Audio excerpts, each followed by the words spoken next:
C'était avant les maisonnées. Il a fallu changer. Et la procession est partie de là.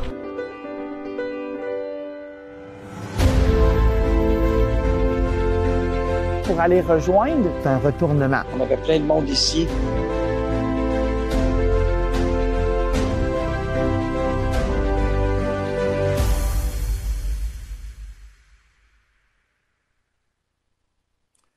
Frères et sœurs du diocèse de Québec, la paix soit avec vous. Soyez les bienvenus au lancement de l'année pastorale missionnaire 2021-2022. Une grande joie de nous retrouver, même si nous devons encore cette année être ensemble dans un format inédit, virtuel, en raison de la pandémie qui n'en finit pas de finir. Les équipes pastorales et leurs proches collaborateurs et collaboratrices sont rassemblés dans 18 lieux satellites sur le territoire de notre diocèse. Et de nombreuses personnes sont avec nous aussi, peut-être rassemblées avec quelques autres personnes dans leur résidence. Ensemble, malgré la distance, je déclare ouverte la 347e année pastorale du diocèse de Québec. Lancez, s'il vous plaît, les feux d'artifice.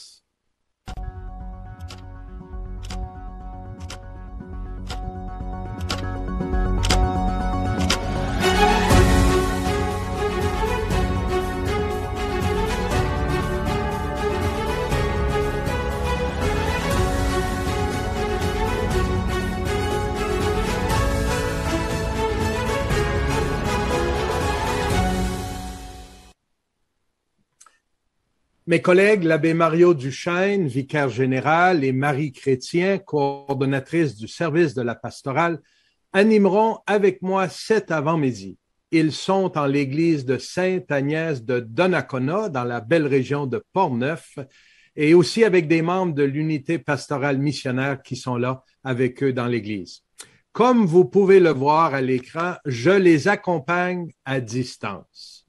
Imaginez-vous qu'avant hier, suite à un test de dépistage, j'ai reçu un résultat positif de la COVID-19 et je dois être isolé pour les prochains jours. Dieu merci, les symptômes de ce malin virus sont légers dans mon cas. J'ai reçu les 2 vaccins et cela me protège beaucoup, mais malgré cela, j'ai été atteint par la COVID. Grâce à la technologie de la communication, je peux être avec vous sans mettre en danger la santé de qui que ce soit. Je vous souhaite une très belle rencontre et merci d'être avec nous ce matin et pour cette belle journée. Marie et Mario, bonjour et à vous. Bonjour aussi Marie. Bonjour Mario, bonjour Monseigneur. Juste avant, avec les tests de son, ils ont peut-être manqué Monseigneur, mais je l'ai salué. Alors Marie, bonjour. Bonjour à tous les gens qui sont ici rassemblés et tous ceux qui, les hommes, les femmes, partout dans les regroupements comme dans les maisons, se joignent à nous aujourd'hui. Vous savez que le contexte dans lequel on est pour la nouvelle année pastorale, on arrive dans un moment où on a d'abord été obligé de nous arrêter et de penser notre activité pastorale, missionnaire, autrement, à cause de la COVID. On sait aussi, là, depuis l'organisation de cet été, des grandes unités paroissiales missionnaires, que ça nous oblige encore à penser les choses autrement, à penser davantage dans un modèle missionnaire pour être témoin. C'est vraiment une occasion pour nous autres de vivre ce moment favorable, je dirais pour découvrir, initier des chemins nouveaux et aussi annoncer vraiment la bonne nouvelle. Et le thème et l'image qui sont retenus pour le lancement sont directement liés à la situation que nous vivons. Effectivement, Mario, c'est toujours un défi de repartir une année pastorale. Mais repartir 7 années pastorales après la COVID, avec des unités missionnaires, ça va être un grand défi.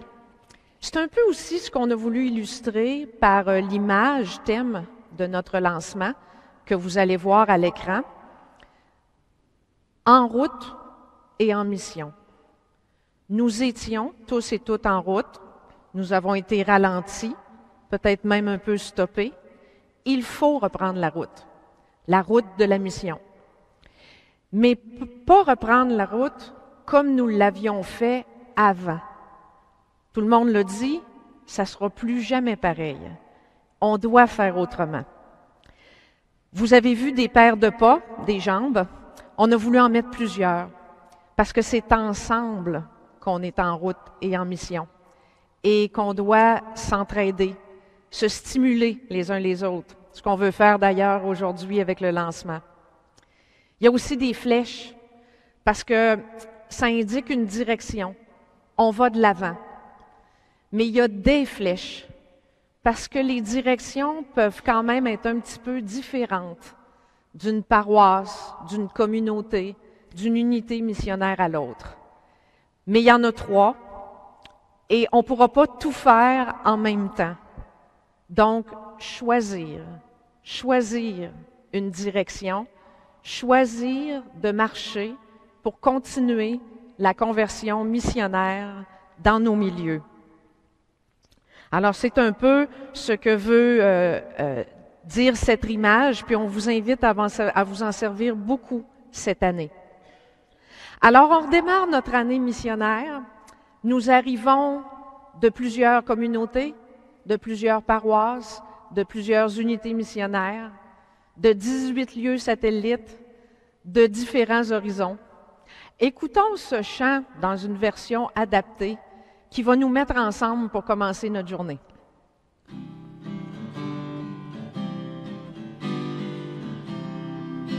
Seigneur, nous arrivons des 4 coins du diocèse, nous voilà ensemble. quatre coins du diocèse pour ta mission. Nous voulons marcher sur les routes humaines, que l'amour en nous puisse rejaillir. Ton rêve, ta parole demeure toujours les mêmes, que pour aujourd'hui nous sachions les offrir. Seigneur, nous arrivons des quatre coins du diocèse, nous voilà ensemble. Seigneur, nous arrivons des quatre coins du diocèse pour ta mission. Nous voulons marcher avec nos sœurs et frères. Ton esprit nous donne toujours plus d'amour. Annoncer ton nom par 2 fois millénaire demeure pour nous tous la mission de toujours. Seigneur, nous arrivons des quatre coins du diocèse, nous voilà ensemble. Seigneur, nous arrivons des quatre coins du diocèse pour ta mission. Nous voici ensemble avec notre archevêque pour faire avancer ton projet divin. Un projet si fou et pourtant formidable qu'avec ton esprit nous marchions dans la paix. Seigneur, nous arrivons des quatre coins du diocèse, nous voilà ensemble. Seigneur, nous te chantons, nous te louons et nous voici pour ta mission.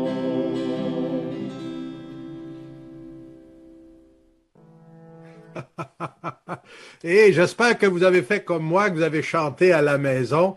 Après avoir entendu ces dernières années le groupe des prêtres, voilà maintenant le groupe des agents de pastoral laïque. Oui, chers amis, pour oser partir en mission, il faut être porté par un rêve, un projet mobilisateur. Ce fut le cas, on le voit à travers toute l'histoire du salut dans la Bible, ce fut le cas pour Abraham, pour Moïse, des premiers apôtres. Au fond, ils étaient habités de la vision du Seigneur pour son peuple, pour son Église. Dans le livre des Proverbes, nous lisons « Sans vision, le peuple périt ». Jésus nous a partagé la vision et la mission que Dieu nous confie. Allez de toutes les nations, faites des disciples. C'est cette vision et mission qui a animé l'Église depuis la Pentecôte. À travers les siècles, les missionnaires ont aussi porté cette vision. Un bel exemple, notre saint fondateur, Monseigneur de Laval. Il était habité d'un rêve pour cette Église naissante en Nouvelle-France. Écoutons quelques extraits du documentaire François, apôtre de l'Amérique, où on nous parle de notre saint évêque fondateur, Saint François de Laval.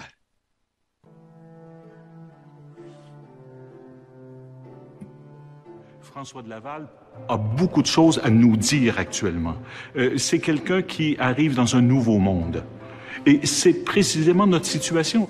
Quand il était sur le Cap Diamant et qu'il rencontrait les Amérindiens, ces hommes semblables et différents, et qui essayaient de dire, mais comment on peut exprimer, comment puis-je leur partager l'Évangile? Mais l'Église est devant le même défi actuellement. C'est-à-dire, elle a à trouver, comme lui l'a fait, un nouveau langage, arriver à formuler sa foi et aller à la rencontre des autres. Sa capacité à franchir de grandes distances, et pas simplement spatiales, mais également des distances culturelles. C'est ça qu'on a à vivre comme Église aujourd'hui.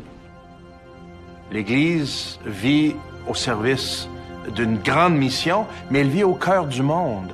Et ça, aujourd'hui, on doit toujours réfléchir à ça, pour ne pas nous organiser pour vivre dans nos murs, dans nos milieux seulement, dans nos affaires. On est là pour servir l'humanité.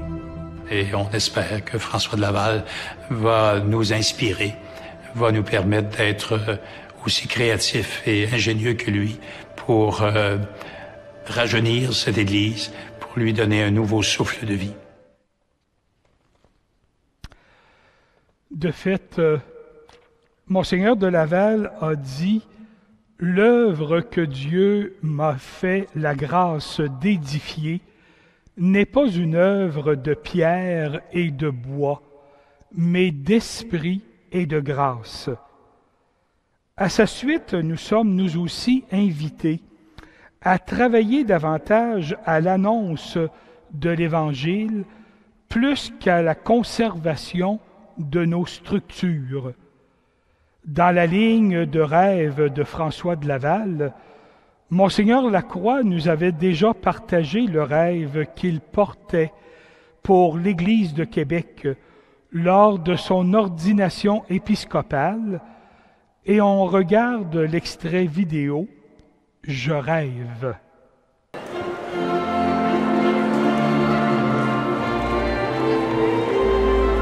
Je rêve d'être pasteur dans une église qui sera de plus en plus missionnaire et évangélisatrice. Je rêve à des millions d'hommes et de femmes qui feront la rencontre personnelle du Christ par une église qui les rejoindra par 100 000 moyens, en leur proposant la merveilleuse aventure de la vie chrétienne, là où se trouve la vie en abondance. Je rêve à un renouveau missionnaire, quand chaque baptisé vivra pleinement sa vocation et en témoignera avec cohérence au cœur du monde. Je rêve à une redécouverte de la parole de Dieu qui rend nos cœurs tout brûlants pour vivre la mission, afin que toute personne découvre qu'elle est aimée follement de Dieu. Je rêve à des surprises de l'Esprit qui ouvriront de nouveaux sentiers pour que Jésus soit mieux connu, aimé et servi. Je rêve à un Dieu si proche qui est toujours avec nous. Mais je rêve aussi à un peuple qui le supplie comme les pèlerins d'Emmaüs. Reste avec nous, Seigneur. Et vous nous dites souvent, quand on échange ensemble, qu'il y a comme un fil conducteur qui est en train de se tracer dans l'Église de Québec. Parce qu'après nous avoir partagé ce rêve-là lors de votre ordination épiscopale, vous nous avez redit, lorsque vous êtes devenu officiellement archevêque de Québec, j'ai retenu 3 phrases dans l'homélie qui sont directement liées à ce que vous venez de nous partager. Ça remonte déjà à plus de 10 ans, ça, Marie. Pardon? Ça remonte déjà à plus de 10 ans, ça, là. Oui, c'est un fil conducteur solide, constant. Alors, ce que vous disiez lors de votre homélie, je vous cite, « Avec vous, je désire découvrir et vivre chaque jour et davantage la beauté et la grandeur de notre mission de baptiser, annoncer la bonne nouvelle de l'Évangile à chaque personne. » Un petit peu plus loin, vous disiez, et là vous nous interpelliez, mais surtout, avec audace et courage, nous marcherons ensemble. Et riches de notre passé, faisons place au neuf, osons du neuf. Alors, depuis une dizaine d'années, ces paroles-là avaient résonné. Nous nous sommes mis en marche.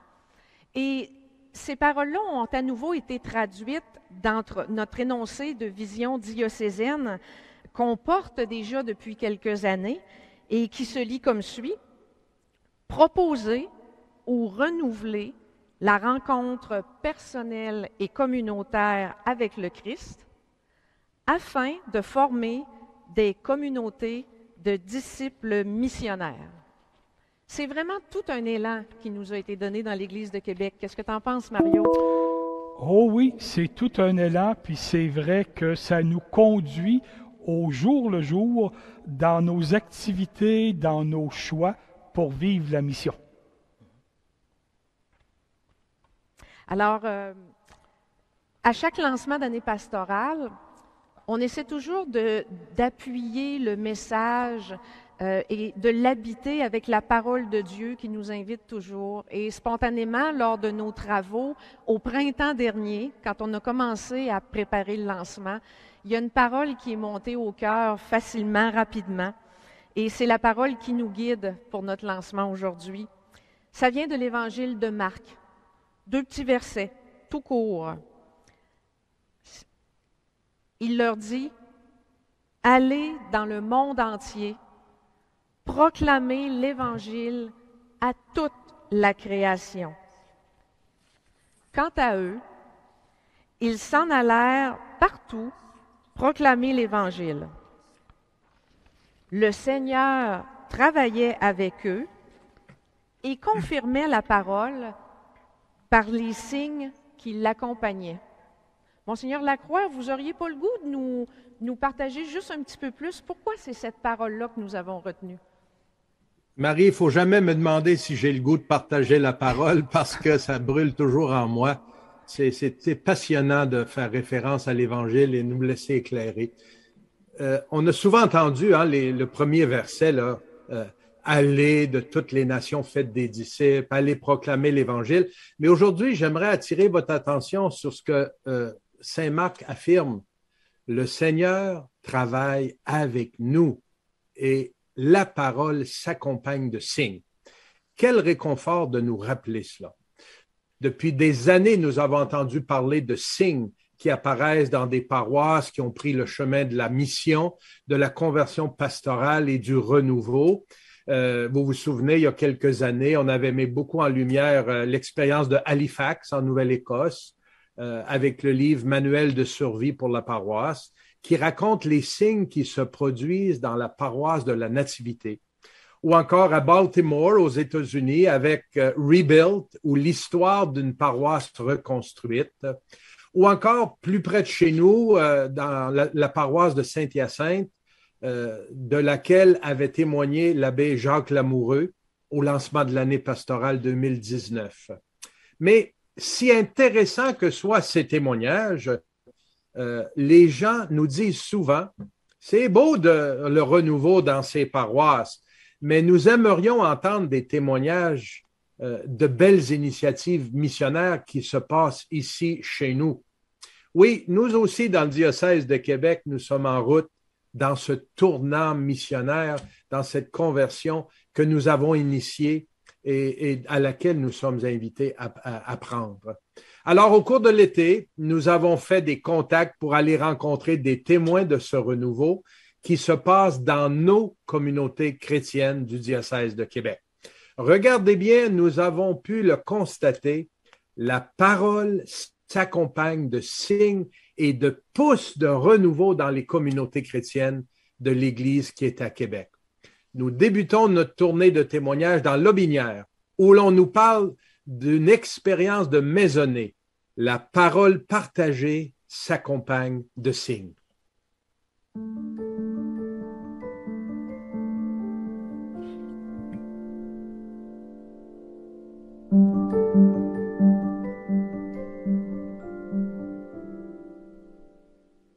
Moi, je m'appelle Marie-Ève. Je suis maman de 3 enfants. François-Élie, ici, 11 ans, bientôt 12. J'ai un petit garçon, Adrien, de 20 mois. Et je suis enceinte d'un 3e petit garçon là, qui est pour fin septembre, début octobre. Il va s'appeler Renaud. Il va s'appeler Renaud. Mais initialement, nous, c'était avant les maisonnées. François-Élie était inscrit pour faire sa première communion.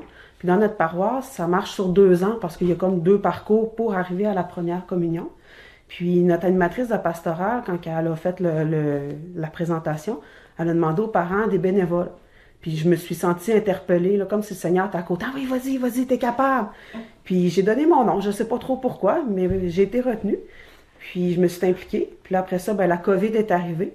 Puis à cause de ça, les parcours de catéchèse ont pris fin. Fait que Sylvie, elle a proposé les maisonnées. Puis on a dit, bon, on va essayer. On verra qu'est-ce que ça va donner. Mais on a tellement essayé qu'on s'est rendu jusqu'au bout. On n'a jamais arrêté. Puis là, on a fait une pause, là, on a fait une entente avec l'animatrice de pastorale pour cet été, mais on a hâte en septembre là, que ça recommence. Nous, on a fait autrement dans le sens que c'est sûr qu'à un moment donné, les églises ont fermé à cause de la COVID. En fait, la société s'est mise sur pause, comme François Legault avait dit. Puis la maisonnée a fait que, non, finalement, nous, notre communauté, on n'était pas sur pause.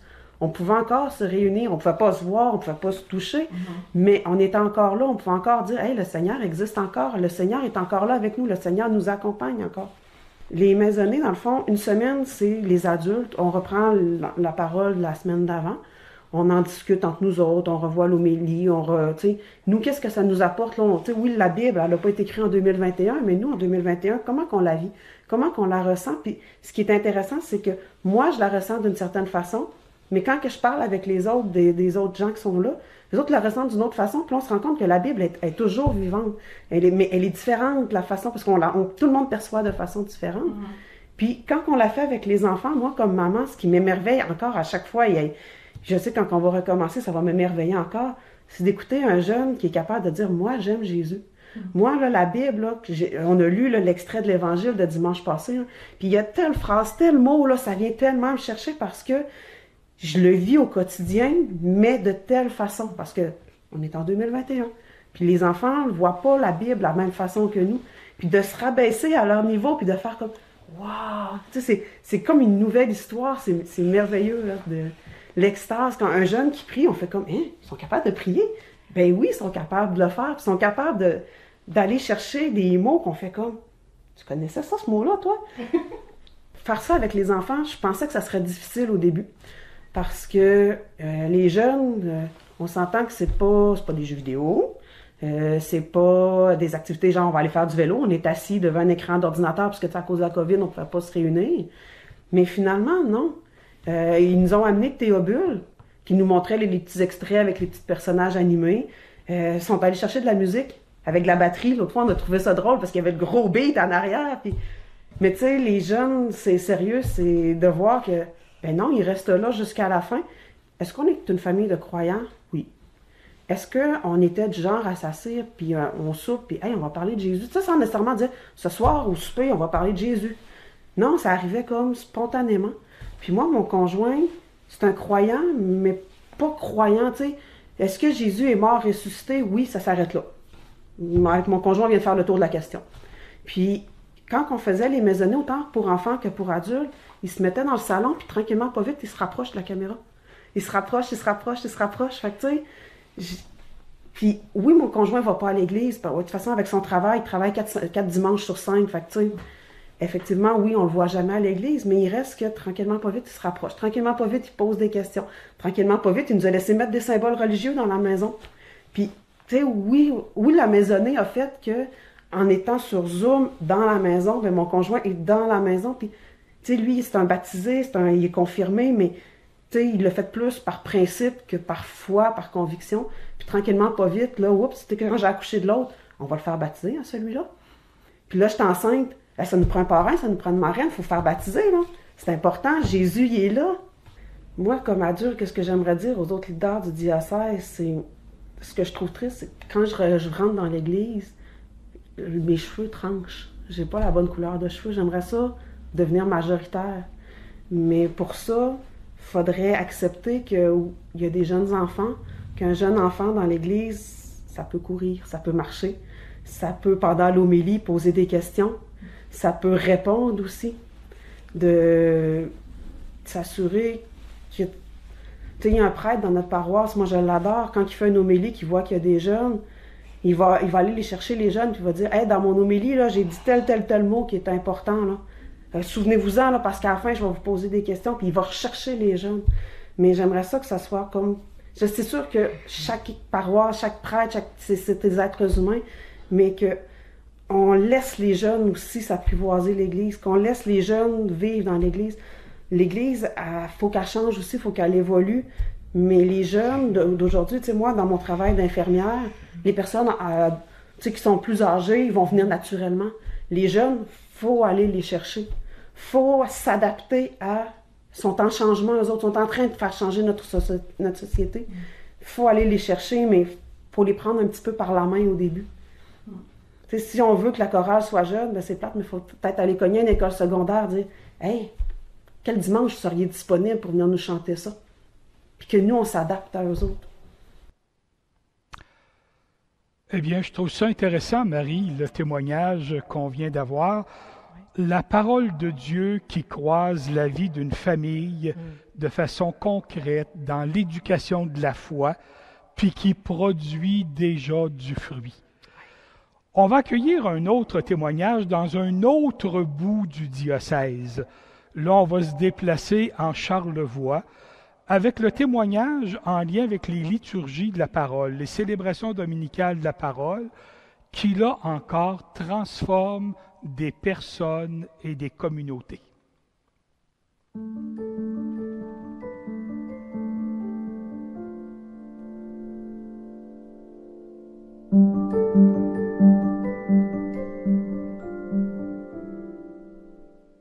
Bien, bonjour, moi je suis Huguette, je demeure à Saint-Siméon, puis je suis une arrière-grand-maman. Bien, disons que ça fait plusieurs années que j'ai commencé à m'intéresser puis à travailler dans les célébrations de la parole. Ça a débuté par des célébrations sur semaine depuis au moins 30 ans. Bien, disons que ça fait plusieurs années que j'ai commencé à m'intéresser puis à travailler dans les célébrations de la parole. Ça a débuté par des célébrations sur semaine depuis au moins 30 ans. Bien oui, il y a des avantages. C'est qu'au moins on se rend compte, on fait communauté, on fait communion. C'est important de célébrer puis de se rencontrer en tant que chrétien, parce qu'un dimanche où on n'a pas d'Eucharistie, bien, il me semble qu'il manque quelque chose. Hein? Alors, les gens, ils étaient un peu réticents au début parce que, de ne pas avoir la communion, ils disaient qu'il leur manquait quelque chose. Hein? Mais en tout cas, moi, j'ai essayé avec l'équipe de leur faire comprendre qu'on pouvait communier aussi à la parole de Dieu, puis que c'était important de venir écouter la parole de Dieu. C'était comme s'instruire, comme des catéchèses. C'est comme si on se rappelle plus un peu du message du Christ. Quoi. C'est dans sa parole qu'on le voit. Bien, c'est sûr qu'en n'ayant pas de communion sacramentelle, eh bien, c'est comme... faut offrir ça. C'est comme un jeûne, on manque de quelque chose, mais ça nous donne plus un grand désir quand on l'accueille le dimanche suivant. Bien, c'est un grand cadeau, puis on l'apprécie plus. En tout cas, moi, personnellement, j'ai constaté que j'étais encore plus attentive, plus pieuse, plus à être capable de parler avec Jésus là, après avoir communié, ce que je faisais pas toujours avant. Ça reflète autrement parce que justement, c'est pas un prêtre, c'est des laïcs. Puis souvent, ben il y a des personnes aussi qui n'aiment pas tellement ça parce que ils jugent un peu, hein, pour qui, c'est pourquoi, moi, au début, je me disais, je suis comme pas digne de faire ça. Ça a été la réflexion que j'ai eue quand on m'a proposé pour les premières fois de faire ça. Mais après, je me suis dit, qui est digne de communier au sacrement, là, à l'Eucharistie, puis qui est digne de venir transmettre ça?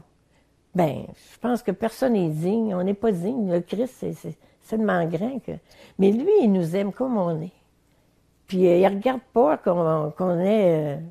c'est sûr qu'on fait des erreurs, mais Jésus, il nous aime comme il est. Il nous juge pas. Comme nous autres, des fois, on se juge.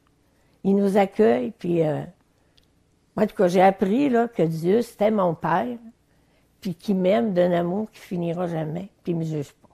Puis c'est là-dedans là, que ça m'a vraiment donné un élan de dire, bien, gare, même si je suis pas parfaite, j'y vais. Puis je sais pas grand-chose, Seigneur, puis... Mais je vais faire le petit peu que je peux, que je sais, puis toi, tu feras le reste. Puis je vous avoue là, que ça marche. Il y a des fois que moi-même, je suis surprise de voir ce que je fais. J'ai même partagé durant une célébration. J'aurais jamais cru, il y a 20 ans, que je serais rendue là, à faire ça. Là. Mais comment que le Seigneur, il nous travaille le cœur aussi. Si on y fait confiance, puis si on y dit oui. Si on dit oui à Jésus, là, il nous amène loin. On vit des grandes joies parce que la première qu'on a eue depuis la pandémie, là, on est en avant, là, on voit ça, parce qu'il n'y a pas énormément de personnes. Des fois, ça va arriver qu'on ait peut-être 30, 35, quand c'est une belle présence, là. Mais moi, je regarde là, comment les gens sont pieux. Ils ont les yeux fermés, puis on a une organisme qui nous fait tellement des beaux chants qui sont appropriés avec la parole. Bien, moi, là, quand je regarde ça, là, ben, je dis, ben, Seigneur, là, je pense qu'on a fait ce que tu voulais qu'on fasse. Ils ont vraiment communié à ça. Ah, les gens, ils l'ont dit, là, ils sont venus nous témoigner. Moi, je suis allée au restaurant, les gens sont venus nous voir, et que c'était beau qu'on aimait ça. Il y avait des gens que c'était pour la première fois. Ben, moi, j'ai dit, vous aimez? Dites-le. Dites-le aux autres aussi. Parce que ça, c'est une grande joie, là, quand on sait qu'il... Pas pour s'enorgueillir, là, parce que nous, on n'a rien à voir là-dedans, là, tu sais. Faut être humble, là, pour faire ça. Faut être petit. Alors, Marie, encore à nouveau, un témoignage, oui, intéressant, oui. Où là, la parole travaille des personnes dans leur vie intérieure, spirituelle, vraiment là, dans l'accueil puis la mise en pratique de la parole. On continue notre tournée du diocèse et là, on s'en vient en plein cœur de la ville de Québec, dans Limoilou, où là, on va découvrir dans le témoignage des personnes que l'accueil de la parole de Dieu, l'accueil de la parole de Dieu va porter un fruit même d'engagement au sein de la communauté.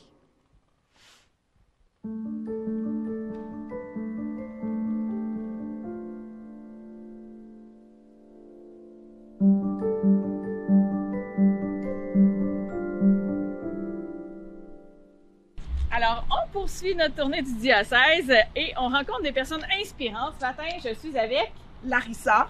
Marc-André. Et on est... Où est-ce qu'on est? On est devant l'église Saint-Abel-de-Grand, qui fait partie de la paroisse Saint-François de Laval. Et on est à Limoilou. Je sais pas si je vais dire que c'est Covid étant là ou Covid voulant. Il y a eu le concept des maisonnées. Donc, il y avait besoin des gens pour faire les coups de téléphone, pour pouvoir réunir selon les contextes sanitaires, si on devait être 10, 25 ou 100 personnes. Donc, j'ai été approchée par les membres de l'église pour pouvoir être leader de maisonnée et c'est par là que tout est parti. Je cherchais une place pour aller à la messe. Avant, j'allais à Saint-Pascal, il n'y avait pas de problème, mais depuis la COVID, ils ont organisé ce que je savais pas, des maisonnées. Et lorsque on m'a appelé, parce que j'ai demandé de me rappeler, parce que je voulais aller à la messe, on m'a demandé si ça ne me tentait pas d'être leader de maisonnée, il en manquait. Et alors, c'est avec ça que j'ai commencé à appeler mon monde à toutes les 3 semaines, parce qu'ici, il y a pas mal de maisonnées. Faire autrement, c'est aussi dire qu'on voit pas toujours les mêmes visages devant. Donc là, maintenant, on voit d'autres personnes, mais on voit des personnes familières. Donc, nous, on était chrétiens juste du dimanche. On s'en venait à l'église. Mais là, faire l'église autrement, c'est s'impliquer au maximum dans l'église, faire vivre la paroisse en communauté. La COVID nous a permis de voir l'église aussi en église famille, en église personne, en église vivante. Donc, on a formé c'est vrai qu'on faisait des messes à 25 personnes, mais c'était comme des messes familiales, des messes plus intimes qui nous ont permis de nous rapprocher du divin, de Dieu. Et puis, aussi, ça nous a permis de savoir que l'église avait besoin de nous. Parce que deux fois, on vient, tout est déjà préparé, tout est déjà beau. On s'assoit juste et on suit la messe et puis après on s'en va. Mais là, l'église avait vraiment besoin de nous. Donc, c'était vraiment l'église autrement, l'église humaine. C'est pas rien de faire des téléphones, c'est de s'impliquer aussi. C'est de lever la main quand on a besoin. Il y a des choses que moi, je ferais pas, tu sais, mais il y a d'autres choses que je suis capable de faire. Et plus on a de monde, ben plus on est capable de dire, ben moi je suis capable de faire ça, toi tu es capable de faire ça, ensemble, on va faire quelque chose de bien. Mais tout seul, là, on peut rien faire. J'aimerais dire aux autres leaders, aux autres collaborateurs, collaboratrices, aux autres agents pastoraux que ce que j'ai, parce que moi je suis immigrante, je suis à Québec depuis 2016, mais je vois le Québec comme une terre de mission. De là où je suis, de là où j'étais, on voyait le Québec où les Amériques, l'Europe, là, comme des terres déjà acquis, conquis par l'Esprit Saint. Mais quand on vient, on voit que non, on a du travail. Jésus a dit, la moisson est abondante, mais les ouvriers sont peu nombreux. Si je peux, par cette petite lucarne-là, donner un peu de motivation pour qu'on soit plus nombreux, parce que vraiment, la moisson est très, très abondante.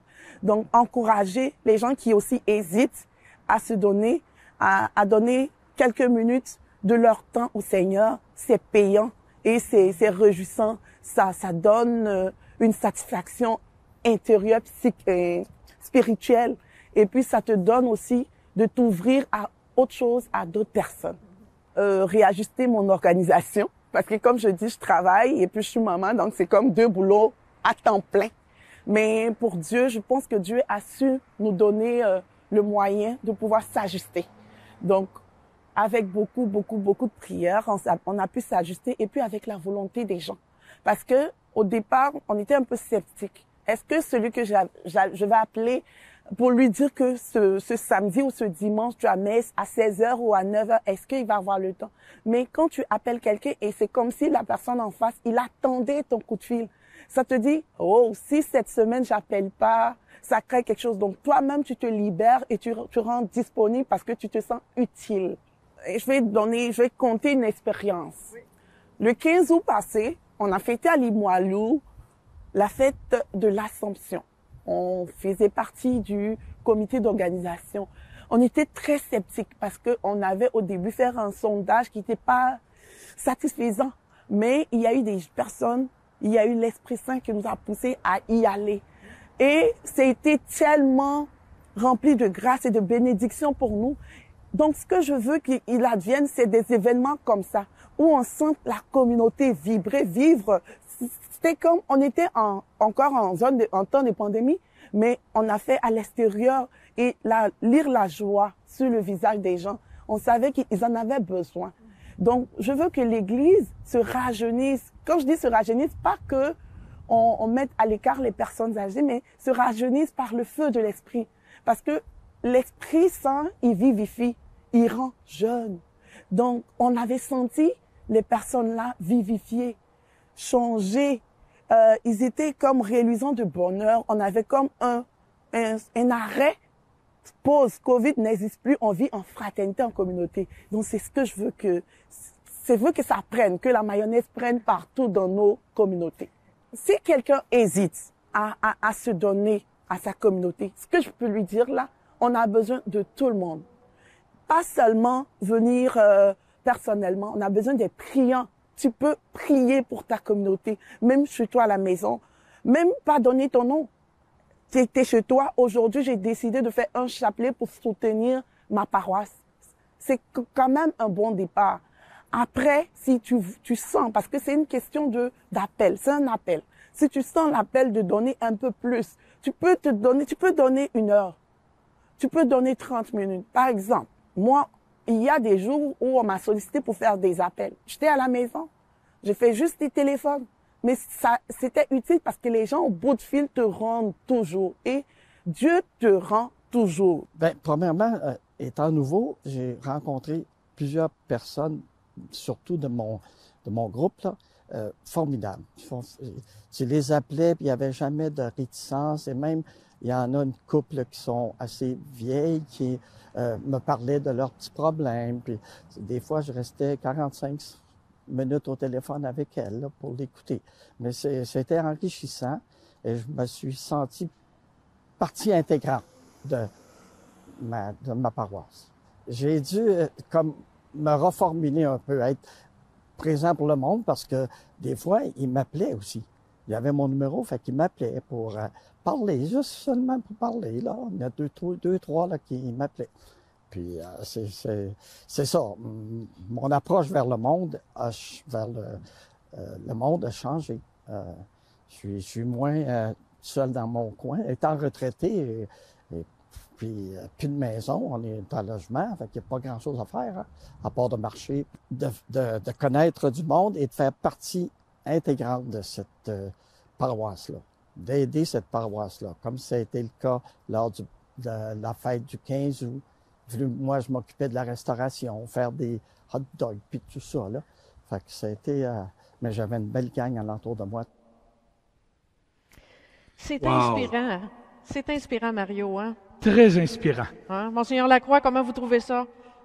C'est dynamisant, c'est rafraîchissant d'entendre ces témoignages. Et ça ne peut pas illustrer mieux ce verset sur lequel j'ai insisté tout à l'heure. Le Seigneur travaillait avec eux et confirmait la parole par les signes qui l'accompagnaient. En voilà des signes concrets chez nous et pour cela, merci Seigneur. Merci Seigneur. Et imaginez-vous, ce ne sont que des extraits, les vidéos que vous avez vues ce matin. Les reportages en intégrale vont être présentés sur le site ecdq.tv.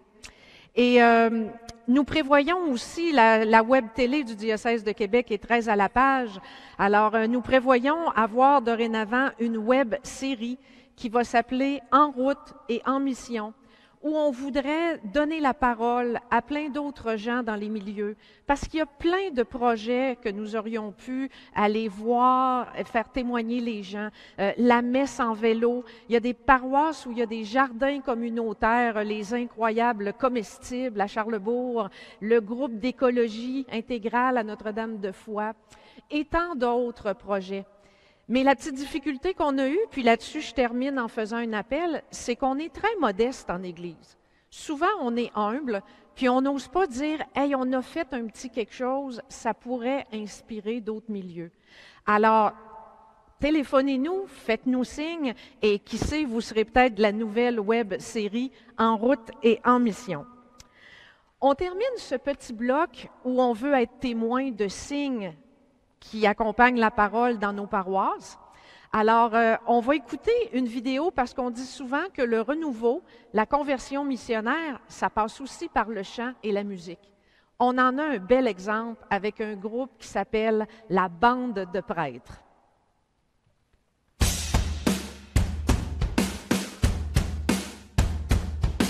Nous croyons en Jésus Sauveur, nous croyons en Jésus Sauveur, nous croyons Jésus Sauveur, Fils de Dieu, il fut crucifié dans sa mort, nous sommes baptisés.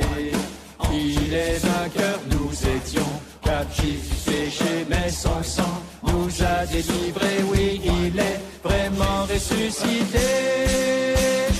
À toi Jésus-Christ, gloire, puissance et honneur, tu nous as donné ta vie, notre Rédempteur.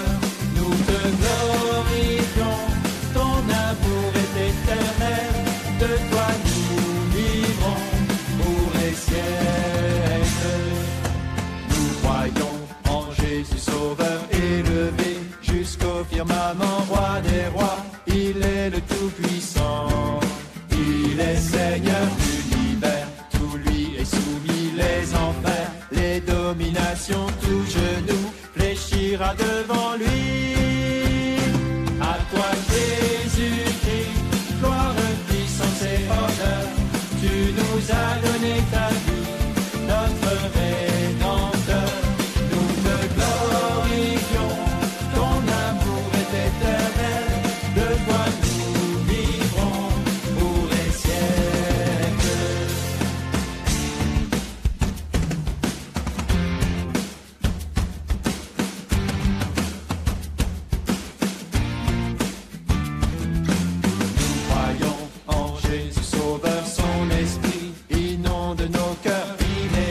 Jusqu'à la fin des temps, il est vivant, son amour vient nous fortifier en son nom. Soyons des témoins, proclamons qu'il nous a libérés.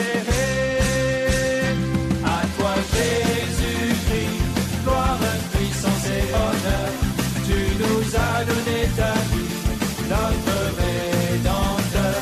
Nous te glorifions, ton amour est éternel. De toi nous vivrons pour les siècles. Nous croyons en Jésus Sauveur, nous croyons en Jésus Sauveur,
Oui, nous sommes dans la joie, dans l'allégresse. Ici, à Donnacona, j'ai cru voir que les gens, pendant la pause, réagissaient déjà à tous les témoignages qu'on a entendus jusqu'à maintenant. C'est d'ailleurs ce qu'on va vous inviter à faire dans les prochaines minutes. Échanger avec votre voisin, voisine. Dans les lieux satellites, à cause de la COVID, il faut avoir une prudence. C'est pour ça qu'avec une seule personne, on vous invite à aller jaser. Et puis, dans la maison, si vous avez des gens avec qui vous écoutez le lancement, on vous invite à le faire aussi. Alors, c'est tout simple. Les 2 questions apparaissent à l'écran. À partir de ce que j'ai entendu, de ce que j'ai vu, qu'est-ce qui m'interpelle ce matin jusqu'à maintenant? Ou, dans ce que j'ai vu et entendu, est-ce qu'il y a des choses qui m'invitent, qui nous invitent à faire autrement?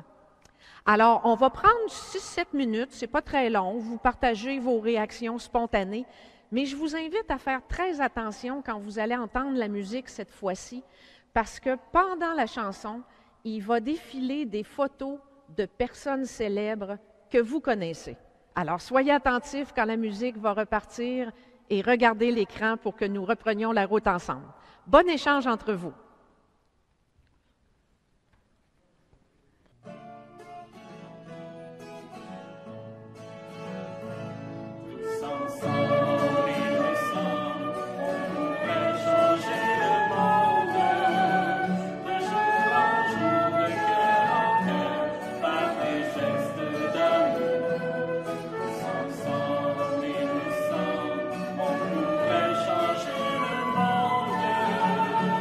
En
C'était tellement beau de vous voir jaser tout à l'heure pendant le petit temps d'échange, les gens de Donnacona. Vraiment. Monseigneur Lacroix, juste entre nous trois, là, Mario, moi et vous, qu'est-ce qui vous a interpellé depuis le début de notre lancement d'année pastorale? Ben moi, j'ai pas pu parler avec qui que ce soit parce que je suis en isolement pour le moment, mais je me suis nourri des beaux témoignages, de voir des visages nouveaux, beaucoup de visages que je ne connaissais pas, témoigner de ce que le Seigneur est en train de faire dans leur communauté, dans leur propre vie, dans leur famille. Moi, ça me remplit d'espérance. C'est dynamisant et c'est vrai, c'est tangible, ça. Le Seigneur agit, on envoie des signes et d'entendre, de voir que même au milieu de cette crise, qui est cette pandémie, et aussi la crise qui dépasse la pandémie, là, nos manques de ressources et tout, que le Seigneur est en train de se frayer un chemin pour que la mission se poursuive chez nous. J'étais justement en train de prendre un café avec la tasse du centenaire de la Société des missions étrangères. Ça fait 100 ans qu'on envoie des missionnaires partout dans le monde. Eh bien, on en a besoin ici aussi. Et j'en ai entendu des missionnaires ce matin. Bravo. Merci. Merci beaucoup, Monseigneur. Puis, comme vous le dites, on en a des missionnaires, on a des audaces, des initiatives missionnaires dans nos milieux, mais ça demande de se laisser déranger un petit peu. Il y a un mot qu'on entend souvent, le pape François nous le dit, la conversion. On va se parler un petit peu de ça et je me tourne vers toi, Mario, parce que dernièrement, tu as accordé une entrevue sur nos médias diocésains. Puis le titre qui était affiché, c'était « L'homme qui refusait d'entendre ». Qu'est-ce que tu refuses d'entendre, Mario? Oui, c'est épouvantable de donner un titre comme ça. J'ai hâte d'entendre ça, j'ai hâte d'entendre ça. De fait, le titre « L'homme qui refusait d'entendre », mais un bout de phrase qu'on se dit souvent, hein, on a toujours fait ça de même. Vous savez comment dans notre vie personnelle, dans la vie communautaire, des équipes pastorales, c'est souvent un frein à toutes sortes d'initiatives. Et c'est vrai que si on veut prendre le virage missionnaire, il nous faut nous laisser déranger au cœur de nos vies, au cœur de nos choix. Et c'est ça que ça veut dire. On ne peut pas rester uniquement à l'idée de « on a toujours fait ça de même », ben ça va être bon encore pour les 50 prochaines années. On le sait, on a besoin de transformer des choses et la parole de Dieu, là, elle est la première à nous transformer. Merci beaucoup Mario. Et les gens nous avaient dit, on veut entendre des témoignages de chez nous. Bien, je nous invite à écouter le témoignage par un de ses membres d'une équipe pastorale qui a fait un choix assez audacieux, dérangeant. On s'en va en Nouvelle-Beauce.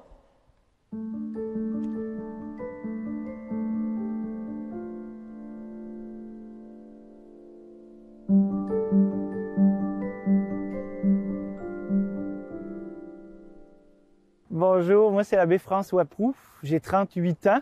Ça fait un petit peu plus qu'un an maintenant que je suis ordonné, là, 14 mois je pense, c'était le 24 juin l'année passée. Moi ce que je trouve plus intéressant qui me fait embarquer dans la mission, c'est de me dire comment je fais pour aller rejoindre les 96, 97, 98% des gens qui viennent pas aux célébrations dominicales. Moi j'ai pas été ordonné prêtre pour 2% de la population. J'ai été ordonné prêtre pour 100% des gens. On a mis la hache dans le fait de courir.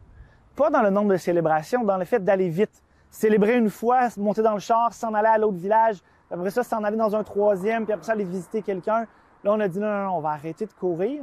Fait que ce qu'on a décidé comme décision d'équipe, c'est un prêtre, une communauté, une journée. Fait que donc, en théorie, ce qu'on essaye et ce qu'on vise, c'est que le prêtre puisse rencontrer nos 3 groupes, donc nos liturgiens le matin, nos accueillants dans l'après-midi pour des baptêmes, pour un mariage, et également visiter des gens et des malades allant sortir un peu dans la même journée, dans la même communauté, la même journée. Ça a été très difficile à mettre en place de l'intérieur et de l'extérieur.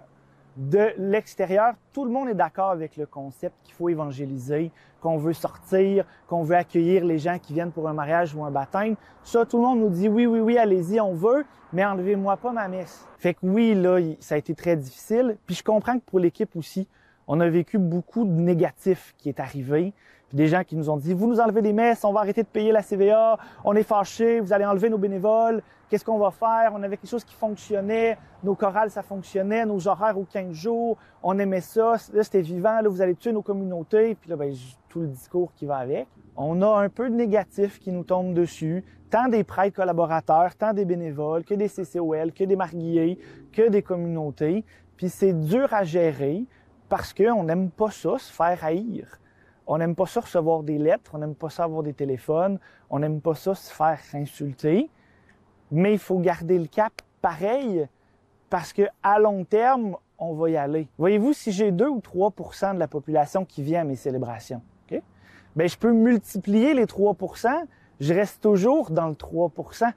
Si je vais plus loin et je me mets à accueillir des gens qui viennent pas à mes célébrations, bien là, j'arrive à 10, 12, puis si je sors, je peux monter à 20, 25, puis c'est là qu'on réussit à faire le vrai travail, qui est d'évangéliser. Ça a été très difficile à vivre.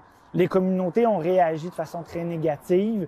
Ils ont fait des pétitions, ils nous ont reproposé des horaires de célébration. Ils nous ont dit, oui, mais vous êtes capables. Ils ont essayé.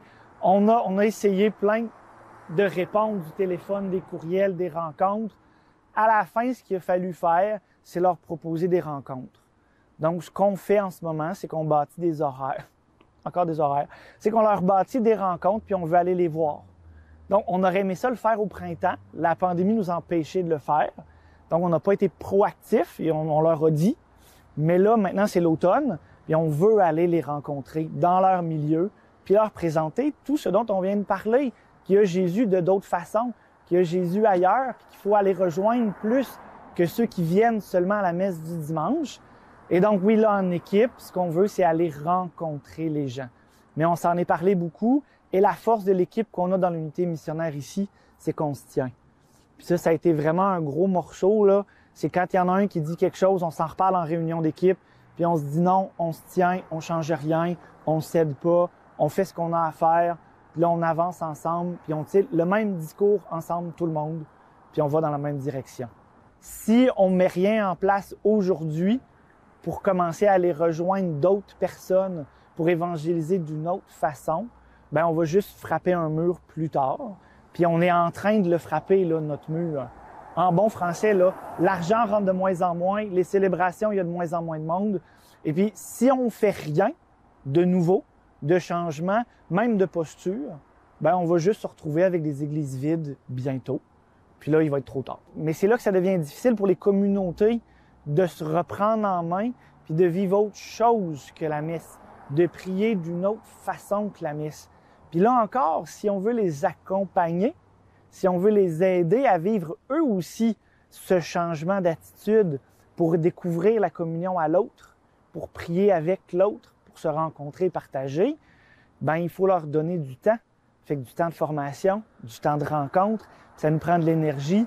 Donc, il faut réduire le nombre de nos célébrations pour être capable de leur donner du temps pour qu'ils puissent faire autre chose, puis de les former, de les accompagner. Mais la posture de tous les baptisés, de tous les fidèles qui viennent, elle est aussi missionnaire. Puis on en a qui veulent, qui ont commencé, qui ont des projets, puis qui veulent bâtir quelque chose. Et c'est avec eux qu'on bâtit. Puis c'est ça que c'est le ensemble qui est beau. Il y a des laïcs qui viennent nous voir, qui disent « J'ai un projet, je l'organise, je m'en occupe, je le fais. » Puis on dit « Bravo, c'est extraordinaire, c'est ça qu'on a en tête, c'est ça qu'on vise, puis allez-y. » Puis là, on applaudit. Là, on délègue. On n'est pas partout. Donc, ceux qui sont là dans leur milieu vivent, puis font vivre. Et puis, c'est là que ça grandit. C'est là qu'on a besoin de tout le monde. À quelqu'un qui hésite puis qui aurait peur d'embarquer dans des transformations paroissiales, de célébrations, d'horaires, d'agenda, de culture, de paroisse, je dirais vas-y fort. C'est maintenant, c'est le timing, c'est le happening. C'est pas des mots français, là. Mais voyez-vous, c'est le temps de faire ça. C'est le temps aujourd'hui de mettre en place quelque chose de nouveau parce qu'on travaille pour l'avenir. On travaille pour ceux qui viennent pas nous voir. On travaille pour ceux qui ont besoin de Jésus puis qui l'ont pas rencontré. Puis on travaille pour tout le monde. Merci beaucoup, l'abbé François. On le voit, c'est un choix audacieux qu'ils ont fait. Mais je retiens une chose de ce qu'il a dit, c'est qu'en étant en équipe, ils sont capables de tenir et d'aller plus loin. Il y a un autre domaine où on a beaucoup de conversions à vivre. D'ailleurs, notre archevêque, l'année dernière, nous avait invités à vivre une pause catéchèse. Dans les milieux qui ont pris le temps de s'arrêter, il a surgi des idées nouvelles. Alors, je nous invite à écouter l'abbé Armand Bégin, qui va nous parler de comment il voit maintenant différemment tout l'univers de la catéchèse.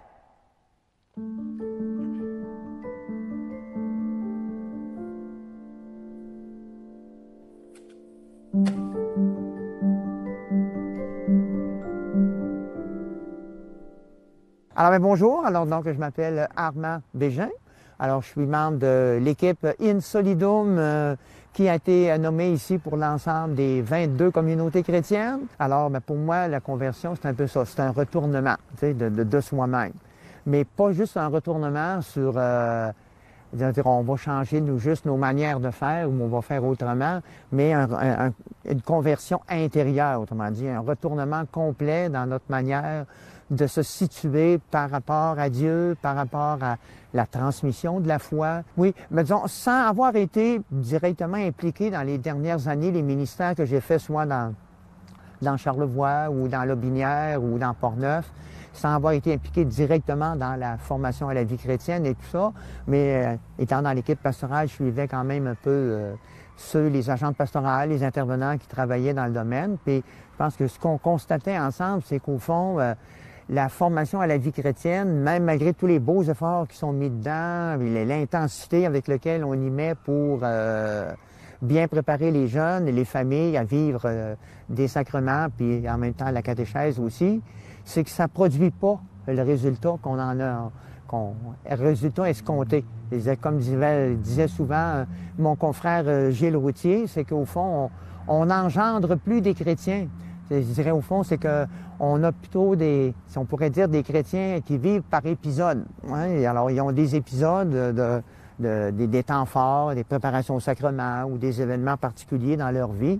Mais pour dire que la vie chrétienne est une continuité dans la vie des gens, on la ressent pas vraiment. Puis quand je dis une continuité, c'est pas dans le sens où on dit, ben là, on les voit pas revenir à l'Église ou on les voit pas vivre des sacrements, mais c'est dans le sens que la foi n'a pas l'air d'être comme un réflexe dans leur manière de vivre après. Ça se continue pas dans des engagements, dans leur milieu, dans leur propre vie, puis même de faire référence à Jésus pour prendre des décisions dans leur vie. C'est que ça n'a pas donné les résultats qu'on en attendait parce qu'on n'a pas produit des chrétiens, vraiment qui se reconnaissent comme des disciples de Jésus puis qui veulent s'impliquer dans leur milieu. Puis, moi, en tout cas, le doute ou la question qui me venait en tête, c'est-à-dire, c'est bien beau, oui, on va faire catéchèse autrement, mais si au point de départ, le baptême, il n'y a pas non plus cette intuition-là, alors pour moi, on fait fausse route parce que par le baptême,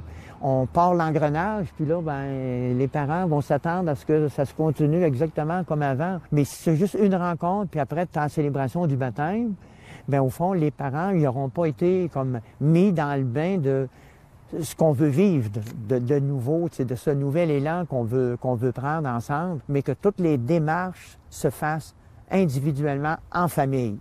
Puis que quand la famille juge qu'elle s'en prête à poser un pas avec le jeune, que là, elle le fasse. Ça sera aussi d'amener les catéchètes, les personnes qui sont en catéchèse, à faire le virage avec nous autres. Et ça va être un défi, ça ne sera pas évident parce que pour avoir connu l'expérience, il y a bien des catéchètes qui vont nous dire « moi, je suis à l'aise pour travailler avec les jeunes, pour faire quelque chose avec les jeunes. Mais là, avec les parents, oublie ça, moi, je suis plus là. » Ça a moins l'intérêt. Mais là, je dis, là, on fait le tournant, là, c'est plus seulement que les jeunes, c'est les familles. Donc, c'est autant avec les parents qu'on travaille qu'avec les jeunes, autant avec les adultes qu'avec les jeunes. Dans l'ensemble, la perception de la communauté, c'est on pourrait continuer à faire comme on fait déjà là, puis ça serait très bien. Je pense qu'il y a l'impression que l'ensemble de la communauté s'attend plus à ce que ça se continue comme avant, là.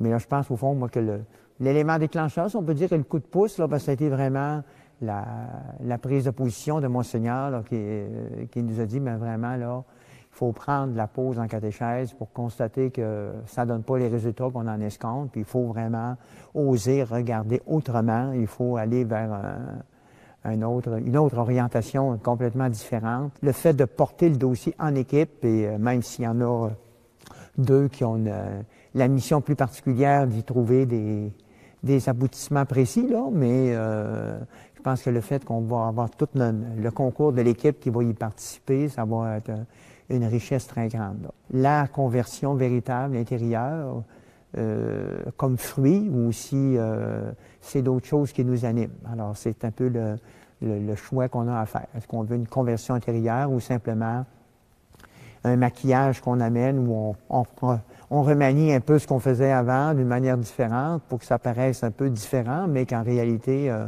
au bout de la ligne, on n'aura pas plus de résultats, puis on ne produira pas des chrétiens engagés et convaincus dans leur milieu. Alors, c'est de ne pas avoir peur d'entreprendre le chemin. Si je compare ça un peu, moi, j'ai fait quelques marathons dans ma vie jusqu'ici, j'en ai couru 23. Alors, c'est sûr que quand on part, l'objectif, c'est d'espérer se rendre jusqu'au bout, mais il ne faut pas que tu penses tout de suite au bout, là, en partant. Tu dis 1 kilomètre à la fois et tout, là, mais alors tu pars, tu avances, tu dis, mon désir, c'est d'avancer, puis c'est de me rendre jusqu'au bout, mais c'est de prendre ça une étape à la fois. On va de l'avant, et non pas avoir envie de faire comme la femme de Lot dans l'Ancien Testament, hein, elle s'était fait dire par le Seigneur, tu regardes en avant, puis si tu regardes en arrière, elle a été changée en statue de sel, hein, on peut avoir ce réflexe, on dit d'avancer, mais en regardant par en arrière, puis dans ce temps-là, qu'est-ce qu'on fait? C'est qu'on se plante bien comme il faut, parce que on voit plus qu'est-ce qu'il y a en avant. Alors, d'oser, d'avoir l'audace d'avancer, puis de prendre le chemin ensemble. Merci, l'abbé Armand. Avoir de l'audace pour donner du fruit. Moi, c'est ce que je retiens comme petite phrase synthèse. Jusqu'à maintenant, c'est 2 personnes, membres d'équipe pastorale, qui nous ont parlé. Mais vivre les conversions, puis pour ne plus justement faire les choses comme on les a toujours faites, comme disait l'abbé Mario, ça va aussi demander aux baptisés de changer, de se laisser déranger. Je redonnerai la parole à Madame Huguette, que nous avons vue plus tôt, qui nous a partagé de petites perles lors de son entrevue. Madame Huguette?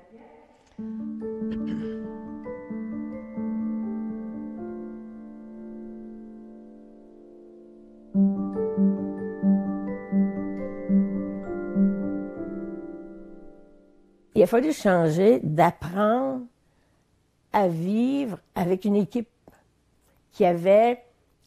On n'avait pas toutes les mêmes capacités, là. La complémentarité. Hein. Il a fallu qu'on apprenne à se connaître, puis à connaître nos forces.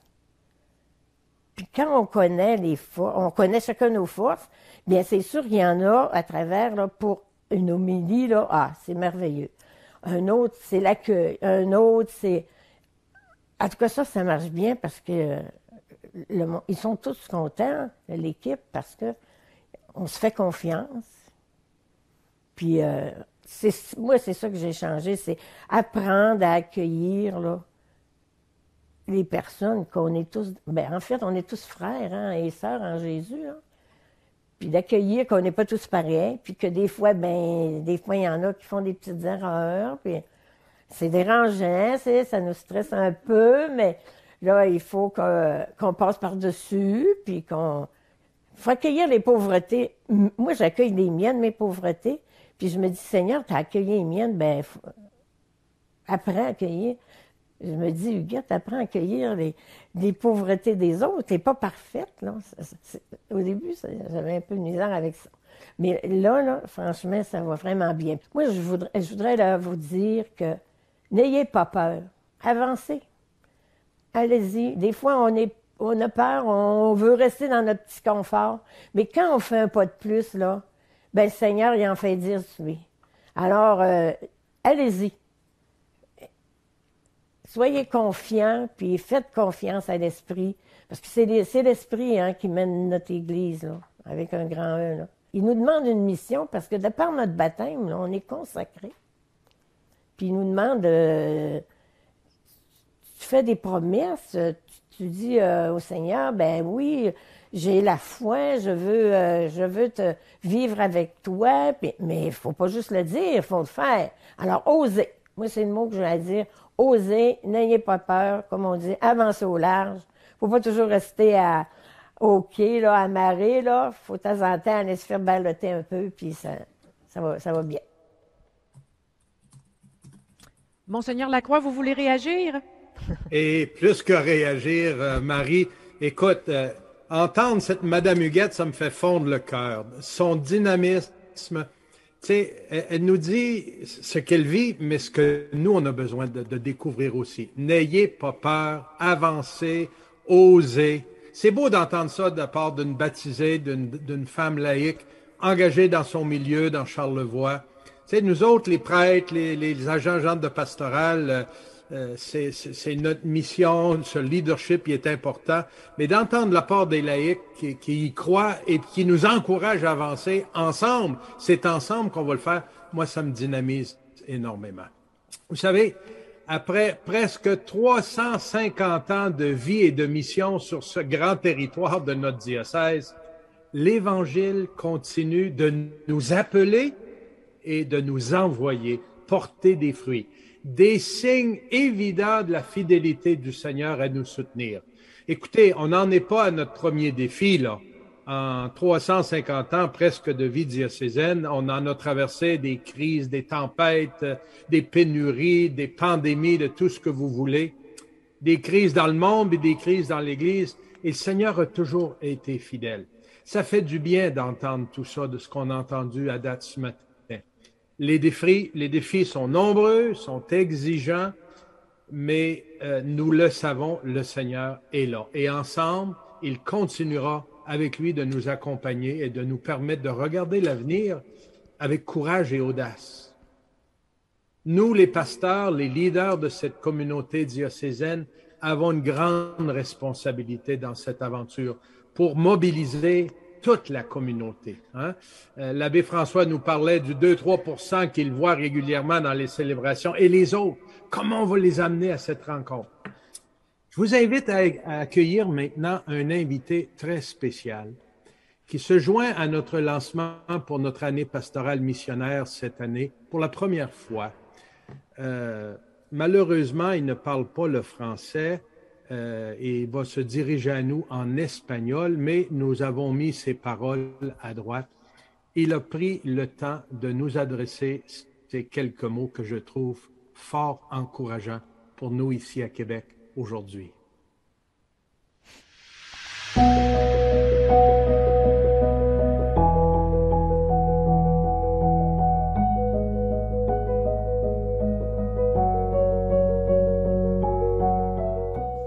Queridos hermanos y hermanas, nos preparamos para celebrar los 350 años de la diócesis de Quebec. Será en el año 2024. Y estamos procurando vivir un proceso de conversión pastoral en la arquidiócesis para que esta buena nueva de Cristo sea anunciada a toda persona a través de la evangelización, la formación a la vida cristiana, la catequesis y a través del testimonio de todos los bautizados. Desde hace varios años, la Iglesia insiste para que los cristianos sean discípulos de Jesús y misioneros, discípulos misioneros. Para ser discípulos fieles del Señor, cercanos al Señor y misioneros, hay que hacer tres caminos fundamentales, ¿no? Estar arraigados en la palabra, redescubrir la palabra, pequeños grupos para renovar nuestro encuentro personal y comunitario con Cristo. La vida nos viene de la palabra de Dios, la palabra de Jesús. Un reencuentro con la palabra. Segundo, corresponsabilidad y sinodalidad. Compartir la misión, compartir las responsabilidades para que todos seamos activos, para para que todos seamos comprometidos y que todos estemos unidos en este camino, unidos en la oración y en el discernimiento. Y tercero, la educación de la fe de los adultos y de las familias. La familia, lugar indispensable, donde pueden nacer familias cristianas, comunidades renovadas, la familia que engendra familias de fe, la familia que evangeliza. Ojalá puedan llegar a la celebración de los 350 años de la diócesis para celebrar no solamente el pasado, que es glorioso, sino dar testimonio de la presencia activa del Señor en medio de la comunidad de hoy. Y dije que el pasado es glorioso porque Quebec fue fundado por santos y santas, François de Laval, María de la Encarnación, los mártires jesuitas. Quebec ha dado tantos misioneros al mundo y Quebec es capaz de formar misioneros. No se dejen amilantar, no se dejen achicar, aplastar cuando ven la pobreza vocacional que puede surgir hoy día en Quebec viendo ese pasado tan glorioso. No, Quebec puede seguir formando misioneros, todo depende de nuestra renovación. Un país que es tierra de misión necesita ser misionero para volver a descubrir el llamado a la misión. Estoy convencido que el Evangelio tiene mucho que ofrecer para usted, todo, abrir las puertas. Pido al Señor que les dé el coraje, que les dé el celo apostólico, el celo misionero, para emprender con audacia los caminos para salir al encuentro del mundo de hoy. No tengan miedo, Evangelio en mano, comunidad unida y hacia los horizontes. Prepárense bien. Que Dios los bendiga. Que la Virgen los proteja. Y no se olviden de rezar por mí.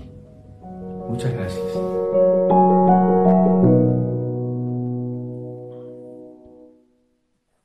Wow, quelle belle surprise d'entendre le pape se diriger à nous. Et ce serait à mon tour, l'abbé Mario et Marie. Qu'est-ce qui vous a frappé de ce message du pape François? Oui, je vais commencer. Je partais pour dire à Marie spontanément, comme c'est beau ce que le pape est en train de nous dire. Moi, ce que je reçois là, c'est l'affirmation que le Québec, notre Église ici, est encore capable de former des missionnaires. Il y a une parole forte là-dedans, puis une parole remplie d'espérance. Puis le fait que le pape s'adresse à nous aujourd'hui, ça nous dit que les paroisses, là, elles s'inscrivent dans une année pastorale, elles s'inscrivent dans la même mission que l'ensemble du diocèse et de notre archevêque, mais qui s'inscrit aussi dans l'ensemble de la grande mission de l'Église avec le message du pape, et c'est la mission de Jésus, le fait d'être ensemble. Moi, j'ai été frappée par la petite phrase « Tout dépend du renouveau », parce qu'il faut partir en mission pour redécouvrir l'appel à la mission. Moi, c'est ça qui m'a frappée dans le message du Saint-Père. Alors, Mario, tu parlais d'un mouvement d'ensemble, puis qu'on contribue, là, mais toi, là, tu as été curé, là, puis quand on arrive à parler des priorités diocésaines, là, comment tu trouves ça? Ouf! Non, de fait, moi, ça fait 2 ans que je suis au service diocésain comme vicaire général auprès de l'archevêque. Et puis, mais j'ai d'abord été 36 ans comme prêtre de paroisse, vicaire et curé. Et c'est sûr que les priorités diocésaines, je vous le cacherai pas, là, à chaque fois que ça nous arrivait, là, ça nous arrivait comme des affaires d'en haut. Ça a été décidé dans des bureaux. Hein, ça a été des réalités là, qui nous arrivent dont on ne sait pas trop où. Puis la réaction va avec, là, ça nous tannait pas mal. Et si des priorités diocésaines, on les conçoit de cette manière-là, ça risque d'être l'effet de notre lancement de l'année pastorale. Au contraire, si on les reçoit comme une réponse à tout ce que nous vivons déjà au quotidien de nos paroisses, on va voir que là, on travaille vraiment en collaboration et en communion. Ben Mario, je ne suis pas surpris de t'entendre dire cela après... Tu as été 36 ans en paroisse, si je ne me trompe pas, hein? Exactement. Alors, tu n'as vu des lancements d'année pastorale et tu n'as vu des priorités puis des choses. Et on entend souvent, effectivement, un écho de ce que tu dis, hein? Mais si on voyait ça autrement, si on verrait qu'à travers ce qui est proposé par notre diocèse, c'est de participer à un grand mouvement d'ensemble pour apporter notre contribution à faire advenir le rêve de Dieu pour l'Église de Québec, dont nous sommes tous et toutes des membres. Le sens à donner à nos efforts pour que l'énoncé de la vision diocésaine prenne forme et s'enracine et porte des fruits. Cette année, vous savez, on ne réinvente pas le bouton à 4 trous. On ne sort pas d'un chapeau là, de nouvelles idées. Nous poursuivons sur la lancée des dernières années, mais en priorisant 2 éléments. Pas 5 puis pas 10, 2. Pour continuer à mettre en œuvre notre vision diocésaine, ce projet rassembleur qui nous habite. On le remet à l'écran, même si vous le savez probablement par cœur. Hein? Et cette année, j'ai souhaité qu'on le mette comme en 2 morceaux parce que ça va répondre aux deux éléments sur lesquels on va insister. D'abord, proposer ou renouveler la rencontre personnelle et communautaire avec le Christ. C'est le point de départ. Rencontrer le Christ personnellement et le rencontrer en communauté. Mais pourquoi on fait ça? C'est parce qu'on veut former des communautés de disciples missionnaires, des disciples qui suivent le Christ, mais qui sont des missionnaires. Voyons maintenant comment cela va se déployer un petit peu plus. 2 grands chantiers. D'abord, comment on va proposer ou renouveler la rencontre personnelle et communautaire avec Jésus, avec le Christ? L'éducation de la foi des adultes. Ça ne veut pas dire qu'on ne formera pas des enfants, mais des adultes d'abord, c'est là qu'on va mettre la plus grande, les meilleures énergies, parce qu'à travers les adultes, on va rejoindre les familles, les enfants. Deuxièmement, et comment on va former des communautés disciples missionnaires avec ces hommes et ces femmes qui ont vécu la rencontre avec le Christ, qui s'enracinent et approfondissent leur foi, ils deviennent de plus en plus matures. Nous voulons impliquer des personnes baptisées pour assurer l'animation et la mission dans les communautés chrétiennes. Et c'est pas seulement parce qu'on manque de prêtres et qu'on manque d'agents et agentes de pastoral et de diacres.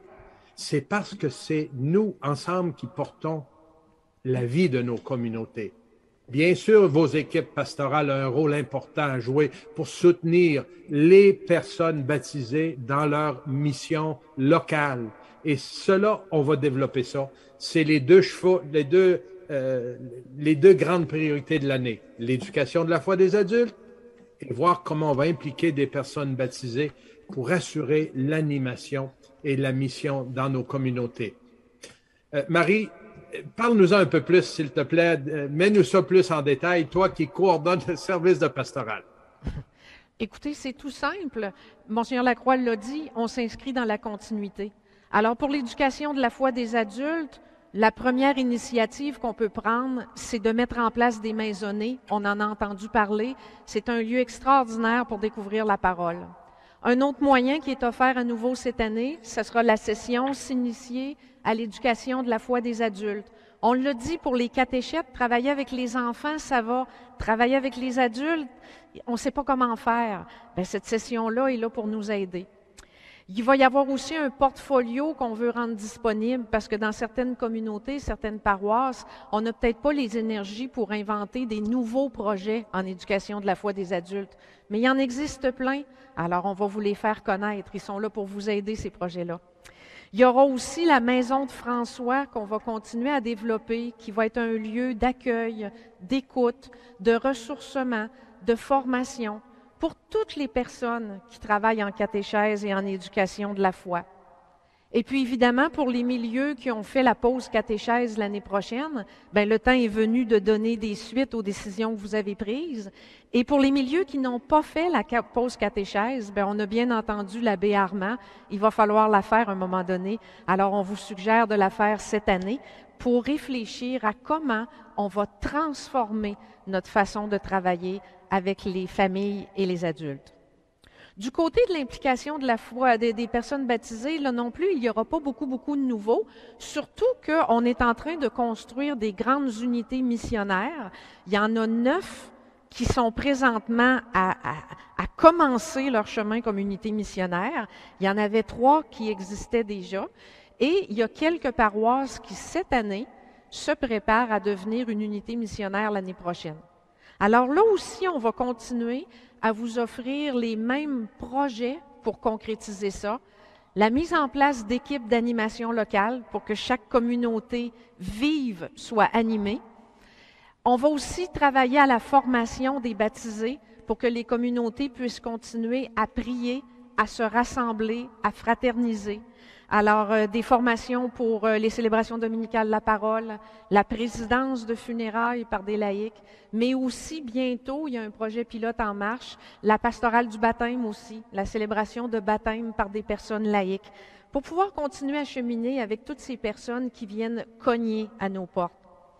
Et finalement, on va continuer à soutenir tous les baptisés qui s'engagent et surtout, nous, à travailler avec les équipes pastorales qui, elles, ont comme premier rôle de soutenir les baptisés qui s'engagent. Alors, c'est pas plus compliqué que ça, c'est la continuité, Monseigneur Lacroix, mais par contre, il y a un petit projet nouveau qui nous est offert et je pense que vous êtes bien placé pour nous en parler. Oui, Marie, en fait, on n'ajoute pas quelque chose, mais on accueille un outil pour nous aider déjà à vivre ce qui est sur la table et qui est déjà très, très entreprenant. Le pape a mentionné que la deuxième condition pour vivre en disciple missionnaire, c'était de travailler en co-responsabilité et en synodalité. Ça, c'est un mot avec lequel on est moins familier. Eh bien, en communion avec l'Église universelle, nous serons invités au cours des prochains mois à faire une expérience qui arrive comme un cadeau, une opportunité pour apprendre à mieux faire route ensemble, pour discerner les meilleurs chemins à prendre pour vivre notre mission à tous les niveaux de la vie de notre Église. Se prépare à Rome un synode des évêques, comme il y en a à peu près tous les 3-4 ans, spécifiquement sur la synodalité. Un mot qui veut dire essentiellement marcher sur des chemins communs. Comment notre Église va marcher ensemble sur des chemins communs pour vivre sa mission. Alors, vous voyez un peu le logo là, qui illustre ce synode, du monde qui marche dans la même direction, sous le souffle de l'Esprit et du Christ ressuscité. Vous serez invités, au cours des prochains mois, à participer à cette expérience afin que nous puissions voir la qualité de notre communion, de notre participation au service de la mission chez nous. Nous découvrirons certainement à nous écouter les uns les autres et en nous mettant à l'écoute de l'Esprit du Seigneur, des pistes fécondes pour avancer ensemble. Soyez attentifs. Au cours des prochaines semaines, vous en entendrez parler davantage. Je pense que cela arrive à point nommé pour notre Église qui vit de grands changements, des conversions pour bâtir le royaume de Dieu et assurer la transmission de la foi aux jeunes générations. Comment on va faire ça? On a tant de choses à faire. Vous avez entendu les témoignages et les bouleversements, les conversions à vivre. Si on n'apprend pas à vivre ça ensemble, solidairement et marcher ensemble, on va faire fausse route. Le synode des évêques à Rome se vivra en 2023. Nous avons de belles expériences à vivre chez nous pour nous préparer. Au cours du mois d'octobre, nous lancerons cette expérience synodale. Plus de détails vous seront donnés au cours des prochaines semaines. Si on additionne tout cela, ça peut paraître beaucoup, mais tout n'est pas à faire d'un seul coup, hein? Chaque communauté chrétienne locale, chaque mouvement, chaque groupe, institut de vie consacré doit se demander lequel ou lesquels de ces éléments vont l'aider à devenir plus missionnaire, à former des disciples de Jésus et à faire vivre la rencontre du Christ à ceux et celles qui ne le connaissent pas encore. Alors, c'est pour cela, chers frères et sœurs, que notre lancement cette année comporte un deuxième temps cet après-midi qui va permettre à chaque unité missionnaire, à chaque paroisse, chaque communauté de commencer à regarder avec ses leaders sur ce sur quoi c'est important de travailler, de prioriser, ce qui va vraiment aider leur communauté à poursuivre la route et la mission ensemble. Au terme de notre avant-midi, nous prendrons quelques moments pour nous rapprocher du Seigneur et lui confier cette nouvelle année pastorale missionnaire. Nous écouterons à nouveau la parole de Jésus dans l'Évangile pour qu'elle continue à habiter notre cœur et nourrir notre espérance, parce que cet après-midi, on poursuit la route ensemble.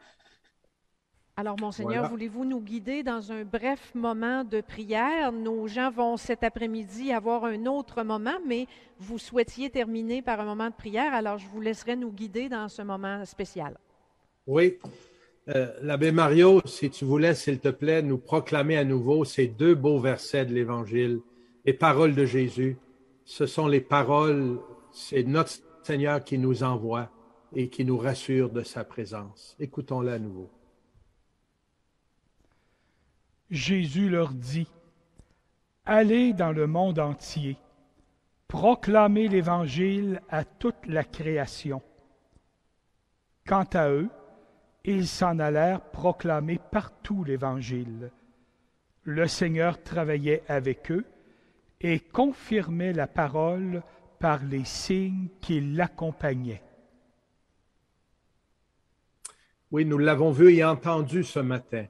La parole s'accompagne de nombreux signes et pour cela, nous voulons rendre grâce au Seigneur.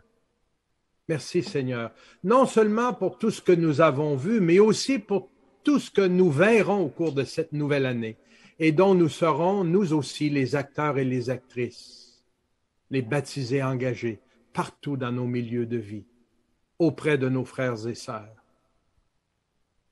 Et à la suite de Monseigneur de Laval qui disait « Je crois que tout ce que la main de Dieu fait nous sert admirablement, quoique nous n'en voyons pas sitôt les effets. J'ai expérimenté que la semence de la parole de Dieu porte son fruit dans la patience et que malgré tous les efforts déployés pour annoncer la bonne nouvelle du Christ, la conversion reste l'ouvrage de Dieu bien plus que celle des humains. Seigneur, aide-nous à vivre cette conversion missionnaire que nous désirons tant et dont notre Église a tant besoin pour poursuivre l'annonce de l'Évangile. C'est Marc écrit au chapitre 16 de l'Évangile en parlant des disciples de Jésus. Quant à eux, ils s'en allèrent partout proclamer l'Évangile. Le Seigneur travaillait avec eux et confirmait la parole par les signes qui l'accompagnaient.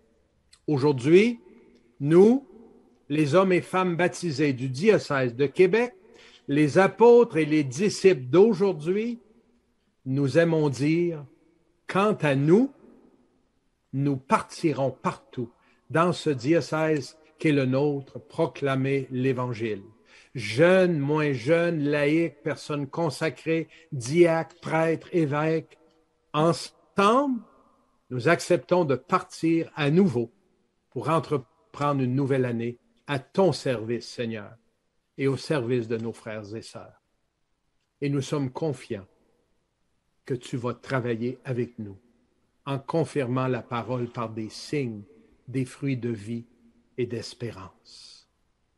Seigneur, nous reconnaissons l'urgence de la mission et au lieu de nous regarder avec nos limites et nos fragilités qui sont nombreuses, nos ressources limitées, nous entendons clairement ta voix qui nous envoie avec audace et courage à la rencontre du monde de notre temps. Frères et sœurs de la communauté diocésaine de Québec, en tant que pasteur de cette belle et grande communauté, je vous envoie au nom du Christ, au nom de l'Église, porter des fruits et rayonner la joie de l'Évangile autour de vous. Cet après-midi, il y aura dans chacun de vos milieux un envoi et une bénédiction spéciale avec votre équipe pastorale. Comptez sur mon humble prière et mon soutien. Et merci de prier pour moi et pour l'équipe diocésaine qui est à votre service. Merci, Monseigneur Lacroix. Alors, avant un chant, puis c'est important d'être attentif aux quelques informations que je vais vous donner. Alors, on veut remercier toutes les personnes qui ont contribué à la conception, à la préparation, à l'animation de ce lancement. Vous avez vu les nombreux témoignages, toutes les personnes qui ont animé le chant en divers lieux de notre diocèse. C'est un petit miracle technologique et il faut saluer le travail exceptionnel de l'équipe de CDQ.TV qui nous a aidés dans toute cette préparation. Je remercie aussi les gens de Port-Neuf, l'église ici à Donnacona qui nous a accueillis comme studio ce matin. On était contents de vivre le lancement avec vous en direct. Monseigneur Lacroix, soyez assurés de notre prière pendant ce petit moment de revers de santé que vous connaissez. Et pour les milieux satellites, il est très important que les personnes, après le chant, demeurent sur place, puisque vous seront données des informations pour votre rendez-vous de l'après-midi et pour votre dîner.